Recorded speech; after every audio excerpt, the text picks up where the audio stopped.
Ko!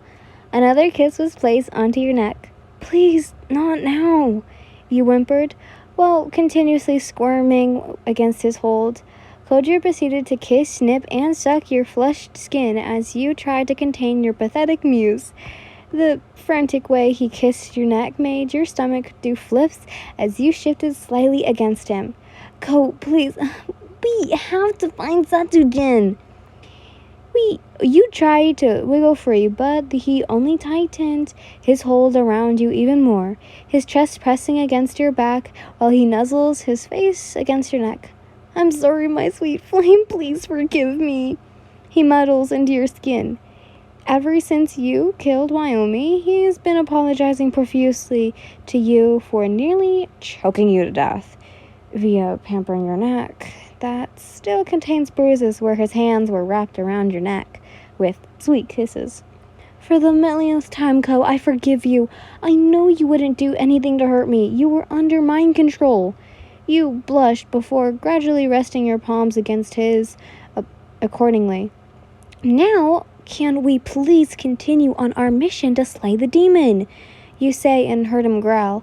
His warm breath on your neck made goosebumps run down your arms. He kissed up your neck to your ear and lightly nipped at it.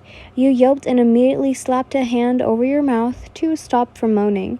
Your body tensed and growing heated when his teeth slightly nipped a sensitive part of your skin there, no doubt, leaving a hickey. Kojiro's kiss that spot a few times to smooth it. Kojiro, now is not the time for this. You protest, but your body had said otherwise. You mindlessly closed your eyes, tightened, and was no longer able to keep your sounds at bay. Your as usual was building quick, and Kojo could hear the shaky breaths leaving you. Pleased, he then turned your head to capturate your lips, tilting his head, ruthlessly plunging his lips with your own against and again until you were gasping out for air. Your face hot and mind lightheaded. Kojo then nipped your bottom lip, forcing your mouth to open. He slid his tongue inside, tangling to his tongue against yours. Unwanted pleasure squeezed along the space his mouth lapped at, leaving a torturous ache in its wake.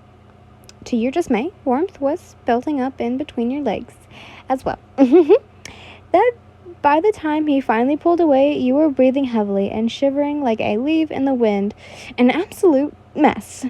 You blushed even more upon feeling something awfully familiar and hard pressed against your lower back. You didn't need to be a genius to tell you what that was. I love you, Kojo whispered in your ear. You were flushed from your entire face from the 3 words. Momentarily, you eventually felt him release you and pull away, making you somewhat whine at the loss of heat. You watched in awe as he pulled off the Janshi outfit in one swift swoop, revealing his original Demon Slayer attire underneath, before gathering his Nichiren sword. Red and golden eyes soon turned to you, the normal optic smile returning as Kojo offered his hand. Shall we, my love? A angry mark soon appeared on your forehead as sexual frustration began to settle in from his sexual ministrations. A part of you really wanted him to continue, your neck tingling from the feeling, and your, we're perked. Growing and gritting your teeth, you stood. You idiot! How dare you make me so horny only to stop? You pouted. Internally, you were revealed that he stopped. Having, inside a musty and dirty shrine that reeked of death, with a demon hanging around, didn't sound like a good idea to you. Apologies, my sweet flame, but I promised to make it up to you on our honeymoon. He chuckles. You blushed. You almost forgot that your wedding day is approaching. You're one step closer to tying the knot and thought of officially, as so consenting your love was making you excited. But don't say such things. There won't be any honeymoon if we don't make it out of here alive, you say before grabbing his hand and examining it. Thankfully, Wyoming's paying whatever mark was finally gone. So don't go touching random things, okay? You scolded. Kojo only nodded. I won't, my love. From now on, the only thing I will touch is you. He beams. You blushed even more. But your tsundere side revealed itself as you consciously chunk him on the head, causing a bump the size of an orange to form on his head. Dummy. Kojo laughed heartfully, feeling the acclamation to be able to make you flustered, that he wanted to make you blush again, but in a far more different way, and with a different setting. Seriously, although, now was not the time for romantic and dirty thoughts. You both still had a mission to focus on, via slaying the demon Sachu and saving the people in Yokoyama Chinatown. With that in mind, Kojo put a serious face on and glared at you. Alright, let's go kill Satsujin. You stayed close to Kojo, holding each other's hands so the two of you wouldn't get separated yet again, as you both ran down the ever-changing hallways. Kojo hacked and slashed through any of the Soji and Fujisawa doors that got in their way, clearing a straight and narrow path, making it easier to get through. It didn't take long until you both came upon the final door. You immediately held your nose as a bizarre smell wafted through the air. It was strong and heavy metallic stench, and wet earth. Opening the door, both you and Kojo were met with the immediate sight of Sajidin sitting there, waiting for you. On the ground with what kind of bright red soil that looked like painted soil you'd seen in crop fields. Except there was something awful or wrong about the soil. So you'd finally made it here, the foul demon spoke.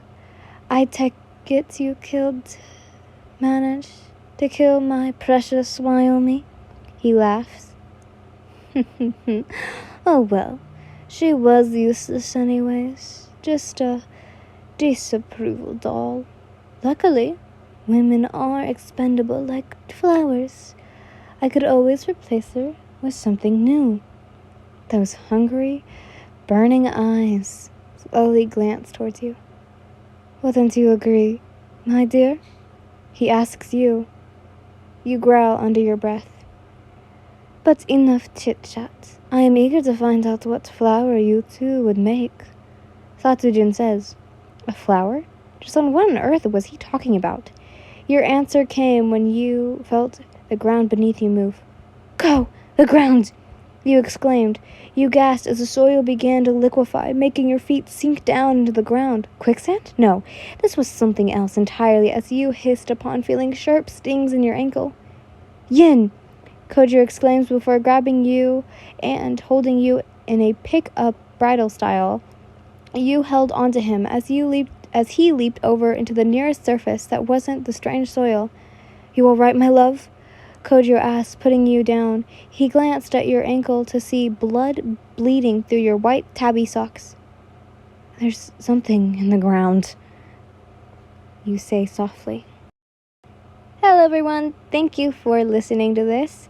Oh, by the way, I'm not finishing this. I'm just telling you about the shrine. So someone questioned that is the shrine the Infinity Castle. It is not.